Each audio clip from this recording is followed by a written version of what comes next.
شايفين بقى طالعين زي العسل يا بيتي فور. شكرا شيف. البيتي فور الناعم اللي بيدوب في البق على أصوله من مطبخ الشيف شادي هشام. لو نفسك تعملي بيتي فور مظبوط زي بتاع المحلات بالظبط، ناعم خفيف ووشه دهبي حلو، يبقى ركزي في المقادير والطريقة دي لأنها مجربة ومضمونة.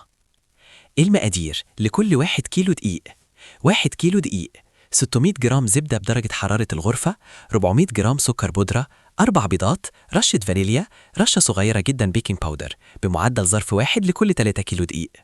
طريقة التحضير: الخطق الأول، في العجان نحط الزبدة مع السكر البودرة ونضربهم كويس جدا لحد ما الخليط يبقى فاتح وكريمي ويبدأ يرفع معانا. الفانيليا والبيض، نضيف رشة الفانيليا وبعدها ننزل بالأربع بيضات مع الخطق الخفيف، وأهم حاجة ما نبالغش في الخطق بعد إضافة البيض علشان العجينة ما تفكش.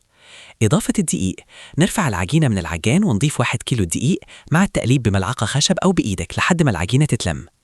البيكنج باودر، نضيف الرشة الصغيرة جدا من البيكنج باودر مع الدقيق علشان يدي خفة بسيطة للبيتي فور. تشكيل البيتي فور: نحط العجينة في كيس حلواني ببلبلة مناسبة ونشكل البيتي فور في الصينية عليها ورق زبدة. طريقة الخبز: ندخل الصينية فرن سخن مسبقا على 180 درجة لمدة حوالي 15 دقيقة مع المتابعة علشان الأفران بتفرق من فرن للتاني. سر المهنة: لو عايزة البيتي فور يطلع ناعم ومظبوط استخدمي زبدة حقيقية، بلاش تكتري دقيق وما تزوديش الخبق بعد إضافة البيض. اعملي لايك وشير علشان نوصل لأكتر عدد ممكن. اللايك مش هيفرق معاك لكن بيفرق معايا جدا علشان نقدر نستمر وننشر كل جديد. ما تنساش تصلي على الحبيب.